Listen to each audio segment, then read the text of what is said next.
Hello friends, welcome to KD academy Hindi Sahitya. मेरा नाम कविता है और फ्रेंड्स हम तैयारी कर रहे हैं एनटी यूजीसी नेट की हिंदी सब्जेक्ट से। और इसमें हम आज पढ़ेंगे आधुनिक काल का प्रयोगवाद। आधुनिक काल में बहुत सारे वाद हैं और इसमें हम आज पढ़ेंगे प्रयोगवाद। इससे पहले मैं बहुत सारे आपको करा चुकी हूँ इसकी वीडियो आधुनिक काल की। अगर वो आपने नहीं देखी है तो जाके ज़रूर देखिए। आपका पेपर अब कभी भी हो सकता है। जो आपका नवंबर में होने वाला था वो अभी उसके लिए कोई डेट नहीं आई है, तो आप अपनी तैयारी जारी रखिए। कभी भी हो सकता है, चाहे जभी भी हो, आपको अपनी तैयारी जारी रखनी चाहिए। और फ्रेंड्स, मैं आपको बताना चाहूँगी, अगर आपने अभी तक चैनल को सब्सक्राइब नहीं किया है तो सबसे पहले आप चैनल को सब्सक्राइब कीजिए, तभी आपको सारे वीडियो मिल पाएंगे। और चैनल को सब्सक्राइब करने के बाद आपको जितने भी वीडियो हैं सारे आसानी से मिल जाएंगे और उनको आप अच्छे से तैयारी करिए। लाइन वाइज देखिए, आपका कॉन्फिडेंस बढ़ता जाएगा और आप अच्छे से तैयारी हो जाएगी आपकी एनटी यूजीसी नेट की। ध्यान से देखिए, उसमें मैंने सारे काल कराए हुए हैं और मैंने हिंदी साहित्य का इतिहास जो रामचंद्र शुक्ल है वो भी डाला हुआ है। अगर आपने नहीं देखा तो जाके जरूर देखिए। कहानी, उपन्यास मैं सब लाइन वाइज सिलेबस वाइज डाल चुकी हूँ। अगर आपने नहीं देखे तो लाइन वाइज जाके जरूर देखिए। ओके फ्रेंड्स, चलिए शुरू करते हैं। आज हम पढ़ेंगे प्रयोगवाद और प्रयोगवाद में हम पढ़ेंगे प्रयोगवाद के बारे में और इसमें जितने कवि आते हैं वो पढ़ेंगे और साहित्य की, इसकी प्रयोगवाद साहित्य की विशेषताएं पढ़ेंगे। तो चलिए शुरू करते हैं। प्रयोगवाद जो है फ्रेंड्स, वो प्रगतिवाद व छायावाद के विरोध में, आपको बताना चाहूँगी जो प्रयोगवाद है वो कैसे आया। वो छायावाद के विरोध में प्रयोगवाद आया। छायावाद में कोरी भावुकता थी, जबकि प्रयोगवाद में क्या है, शुष्क सामाजिकता। क्या है, शुष्क सामाजिकता। और छायावाद में भावुकता थी। तो छायावाद के विरोध में प्रयोगवाद आया है। छायावादी कविता जो थी वो अनुभूति पर आधारित थी और प्रगतिवादी कविता जो है वो अभिव्यक्ति पर आधारित है, शुष्क अभिव्यक्ति पर। और इसके विपरीत जो प्रयोगवाद है, प्रगतिवादी तो शुष्क अभिव्यक्तिवाद है और छायावादी अनुभूतिवाद है, ये ध्यान रखिए। और जो इसके विपरीत प्रयोगवाद है उसमें क्या है फ्रेंड्स, उसमें आपको देखिए, प्रयोगवाद कविता जो है वो अनुभूति और अभिव्यक्ति दोनों का सामंजस्य है। इसमें छायावाद में भावुकता है और प्रयोगवाद में शुष्क सामाजिकता, और इन दोनों का जो मिश्रण है वो है प्रयोगवाद। अनुभूति और अभिव्यक्ति, क्या है, अनुभूति और अभिव्यक्ति दोनों के सामंजस्य से ये तैयार हुआ है। और जो इसमें जिए और भोगे जाने वाले सत्यों की उद्घाटित किया गया है। जो जो भोगा जाता है इसमें प्रयोगवाद में वही आया है। प्रयोगवाद की शुरुआत जो वो तार सप्तक के प्रकाशन से मानी गई है।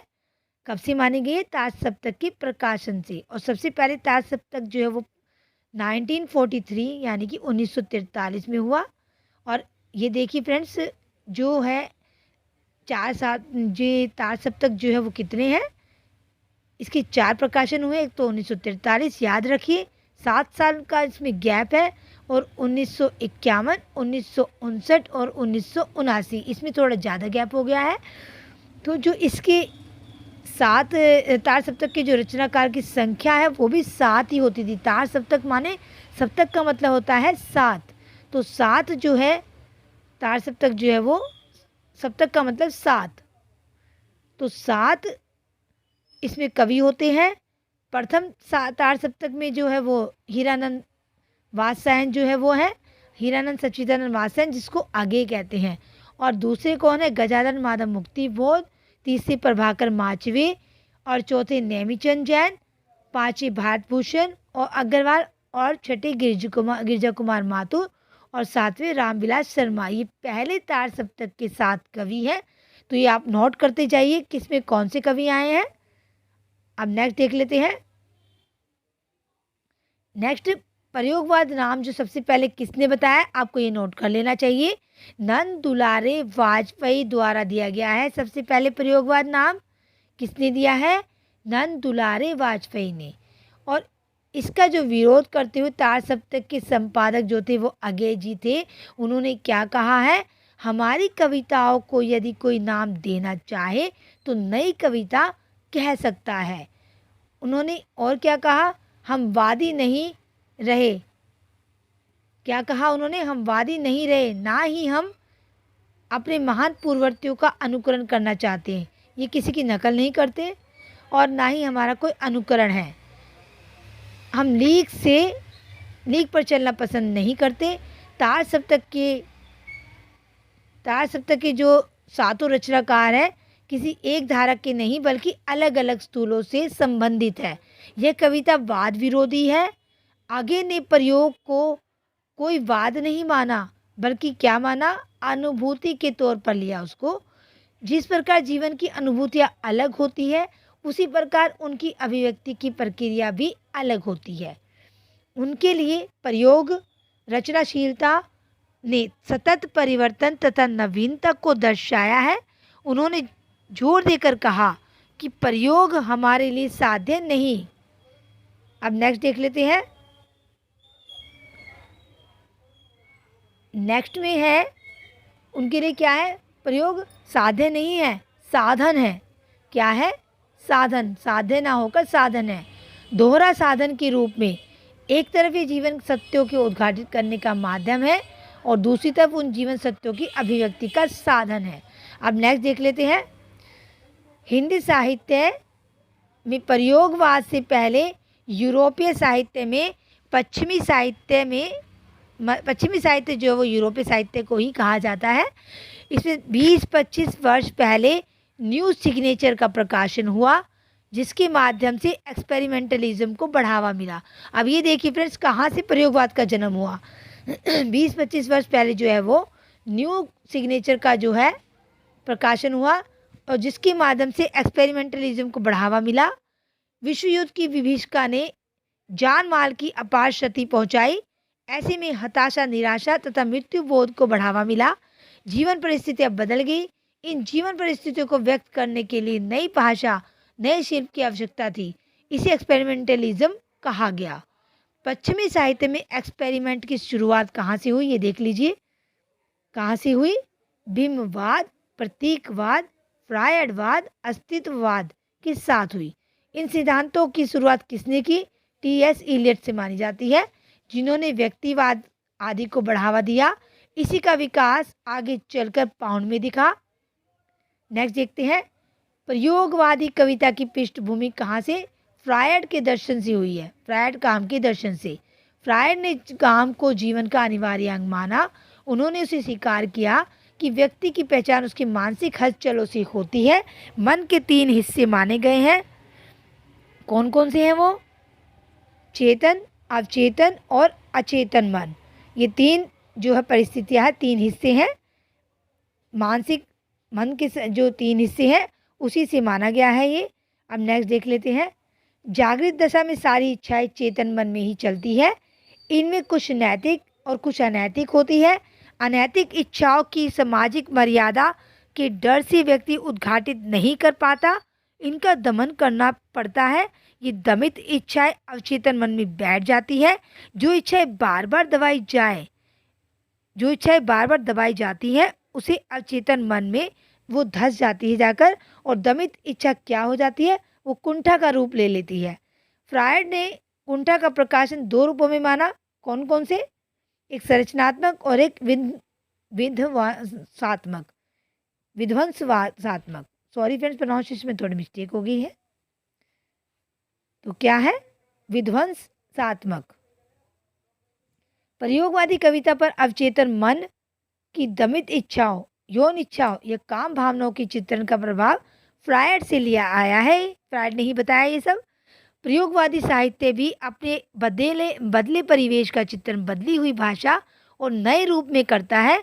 40-50 के दशक में व्यक्तिवाद का विकास, व्यक्ति और समाज का द्वंद्व, स्वतंत्रता की छटपटाहट तथा नवीनता की आग्रह, सारे जो है प्रयोगवादी कविता की पृष्ठभूमि को तैयार किया इन्होंने सबने। प्रयोगवादी कविता के समानांतर ही बिहार में 1956 ईस्वी में एक धारा स्थापित हुई। कौन सी? प्रपदवाद या नकेनवाद। इसे क्या कहा गया? नकेनवाद। इसमें कौन कौन से कवि आए हैं?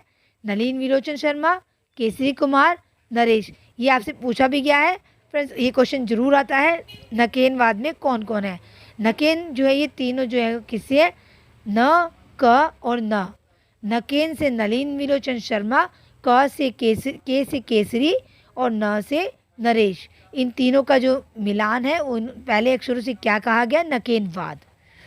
ये जो 1956 में बिहार से शुरू हुआ, इसे प्रपदवाद भी कहते हैं और नकेनवाद भी कहते हैं। ये 3 रचनाकार हैं जिनके पहले अक्षर लिए गए हैं। ओके फ्रेंड्स, अब नेक्स्ट देख लेते हैं। नेक्स्ट आ गया है इसकी विशेषताएं, मैं आपको बता देती हूँ। पहले मैं इसकी आपके पॉइंट वाइज बता देती हूँ, फिर मैं आपको थोड़ा सा डिटेल में बता दूंगी। सबसे पहले जो है प्रयोगवाद में व्यक्तिकता है, और नेक्स्ट क्या है, प्रयोगवाद में व्यक्तिकता है, और दूसरा जो है इसमें काम कुंठा का नग्न चित्रण है, काम कुंठा का नग्न चित्रण है। और नेक्स्ट क्या है इसमें, नेक्स्ट आ जाएगा इसमें वाद विरोध तथा प्रयोग की अनवरतता। तो ये जो है इसकी विशेषताएं हैं। और इसकी विशेषताओं में फ्रेंड्स एक और आता है व्यंग एवं कटुक्ति। और क्या आता है इसमें, व्यंग एवं कटुक्ति, व्यंग एवं कटुक्ति, ये चौथी विशेषता है इसकी। तो 4 विशेषताएं हो गई हैं। अब हम इनको थोड़ा सा डिटेल में कर लेते हैं। सबसे पहले जो है वो व्यक्तिकता है। धर्मवीर भारती ने लिखा कि छायावादी साहित्य की तरह ही प्रयोगवादी साहित्य में भी भावुकता आई, लेकिन इस भावुकता के आगे एक प्रश्न चिन्ह लगा जिसे बौद्धिकता का नाम दिया गया। नेक्स्ट, छायावाद में व्यक्तिकता पूरी भावुकता के साथ थी, और प्रयोगवाद में क्या है, उसमें बौद्धिकता के दबाव में आई वो व्यक्तिकता। छायावाद में भी व्यक्तिकता थी लेकिन भावुकता थी, और इसमें जो भावुकता आई वो व्यक्तिकता और बौद्धिकता के दबाव में आई। ओके फ्रेंड्स, अब नेक्स्ट देख लेते हैं दूसरी इसकी विशेषता क्या है। थोड़ा सा मैं आपको इसके बारे में बता देती हूँ। जो व्यक्तिकता है इसका उदाहरण देख लेते हैं थोड़ा। उदाहरण में इसके आएगा, नेक्स्ट देख ले, उदाहरण में आ जाएगा, मौन भी अभिव्यंजना है जिसका जितना सच उतना ही कहो तुम जिसका सच जितना सच उतना ही करो तुम व्याप नहीं सकते, सब में तुम में जो व्यापा है उसे ही निभाओ। तो ये क्या था, और एक इसमें है आएगा, इस धारा के रचनाकारों ने इस बात पर बल दिया कि समाज व्यक्ति से ऊपर नहीं हो सकता, समाज को इतनी भी छूट नहीं मिलनी चाहिए कि उसके नीचे व्यक्ति दब जाए। व्यक्ति का व्यक्तित्व सभी यदि सबल होगा, इससे स्वच्छ तथा सबल समाज का निर्माण होगा। यदि व्यक्तित्व दुर्बल और संकुचित होगा तो उससे असभ्य तथा बराबर समाज का जन्म होगा, बर्बर समाज का जन्म होगा। यही वजह है कि आगे ने यही माना कि व्यक्ति सत्ता ही सर्वोपरि है, उसकी स्वतंत्रता बाधित नहीं की जा सकती। अब उदाहरण देख लीजिए, यह दीप अकेला स्नेह भरा है, गर्भ भरा मदमाता, इसे भी पंक्ति दे दो। आलोचकों ने यह आरोप लगाया था कि प्रयोगवादी साहित्य की व्यक्तिकता केंचुए की तरह है, अपने आप में सिमटती जाती है। यह आरोप निराधार है। इसका कारण यही है कि प्रयोगवादियों ने व्यक्ति सत्ता को प्रभुत्व तो दिया, लेकिन इसका अर्थ यह नहीं कि समाज की पूरी तरह उपेक्षा की। बौद्धिकता तथा उसके आग्रह के कारण ये व्यक्ति तथा व्यक्तित्व के निर्माण को महत्वपूर्ण मानते थे। आगे ने इस बात की ओर इशारा किया कि समाज की धाराएं बेशक बदल जाती है, परंतु व्यक्ति का अस्तित्व निश्चित है और उसके निश्चित होने में ही संभव है। समाज का अस्तित्व भी टिका हुआ है। हम नदी के द्वीप है, स्थिर संपर्व है हमारा, हम सदा से दीप है सोच स्वेनी के, किंतु हम बहते नहीं। हम सदा से दीप है सोच स्वेनी के, किंतु हम बहते नहीं। बहना रेत होना है, हम बहेंगे तो रहेंगे नहीं। अब नेक्स्ट इसकी जो विशेषता है वो है काम कुंठा का नग्न चित्रण। इसमें जो है काम कुंठा के बारे में ज़्यादा बताया गया है। फ्रायड दर्शन है इसमें प्रयोगवाद में। अब जैसे इसमें जो अंधेरे में कविता है भ्रम राक्षस है, इसमें जो बताया गया है मुक्तिवाद की कविता है ये, और अवचेतन मन के चित्रण से जुड़ी है। प्रयोगवादी ये अंधेरे में कविता और भ्रम राक्षस जो है प्रयोगवादी कविता है, ये इसमें बहुत ही ज़्यादा इंपॉर्टेंट है फ्रेंड्स। इस कविता को आप पढ़ लीजिए और इसके बारे में जो है आप सब अच्छे से पढ़ लेना, इसमें से बहुत क्वेश्चन पूछे जाते हैं। ऐसे में काम कुंठाओं तथा यौन भावों की उपेक्षा नहीं की गई है। फ्रायड ने भी माना यदि इस प्रकार की इच्छाएं दबा दी जाए तो कुंठा का जन्म होगा। कुंठा व्यक्तित्व की को खंडित या रूपांतरित कर सकती है। आगे धर्मवीर भारती तथा अनंत कुमार पाषाण जैसे रचनाकारों ने इसी वजह से यौन भावों की नग्न अभिव्यक्ति की है। अब नेक्स्ट देख लेते हैं जो आगे हैं। आगे ने क्या कहा है, आह मेरा श्वास है ध्वनियों में आड़ आई लहू की धार, प्यार है अभिशप्त तुम कहाँ हो नारी। तो इसमें काम कुंठा का बताया गया है, चित्रण किया गया है, इससे साफ पता चलता है फ्रेंड्स। धर्मवीर भारती ने गुनाह गीत नामक कविता के 2 भागों की रचना की। उन्होंने भी भावपरक प्रेम की जगह स्थूल शारीरिक प्रेम को अनिवार्य माना। यदि मैंने कभी किसी के नैन के बादल चूमे, यदि मैंने किसी होठ के पाटल चूमे, यदि मैंने कभी किसी की मदभरी अंगड़ाइयाँ चूमी,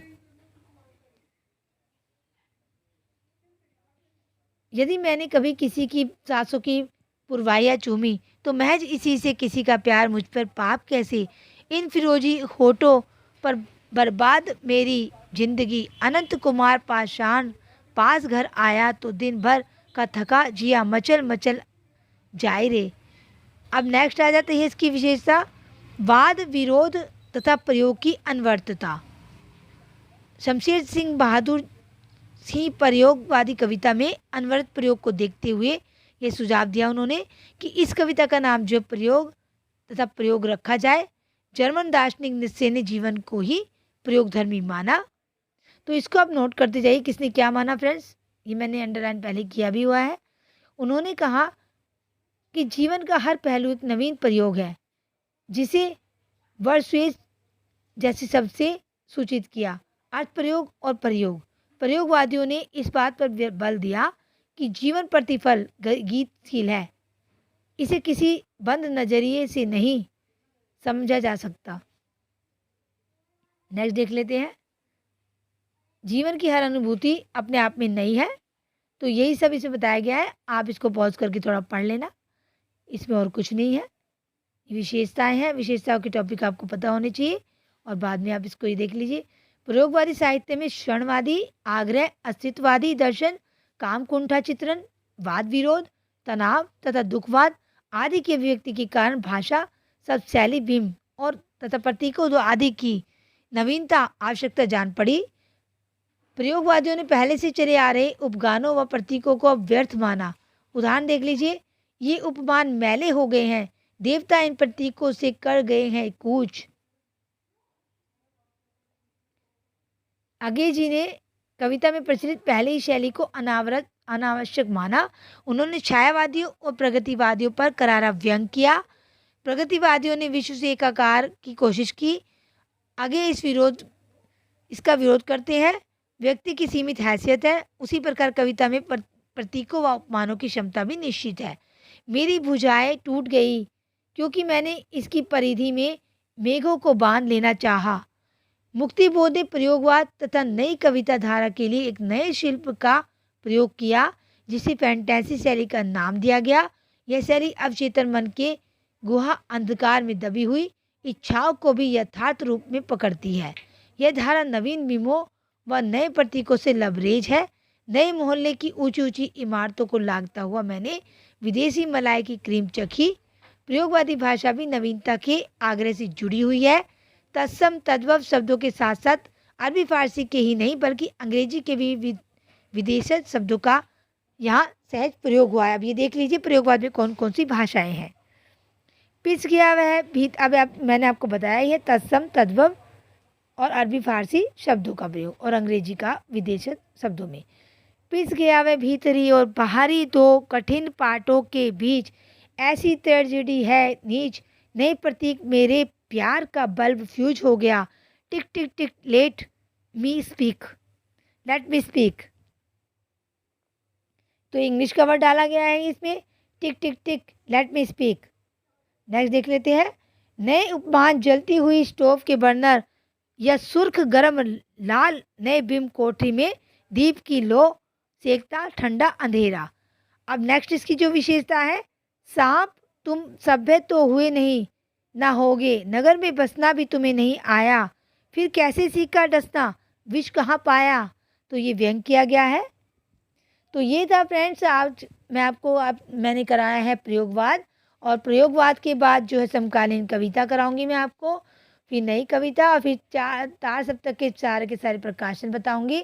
तो फ्रेंड्स आज के लिए इतना ही काफ़ी है। नेक्स्ट वीडियो तब तक आए, तब तक के लिए आप यही पढ़िए और जितनी भी पुरानी वीडियो आप वो भी पढ़िए। अगर आपने वो नहीं देखी है तो जाके ज़रूर देखिए, वो आपके बहुत काम आने वाली है। उससे आपकी पेपर में बहुत मदद होगी फ्रेंड्स। और फ्रेंड्स अगर अभी तक आपने चैनल को सब्सक्राइब नहीं किया है तो सबसे पहले चैनल को सब्सक्राइब कर लीजिए और बेल आइकन को प्रेस कीजिए, जिससे कि आने वाली वीडियो का नोटिफिकेशन आपको मिल जाए। और लाइक कीजिए, शेयर कीजिए और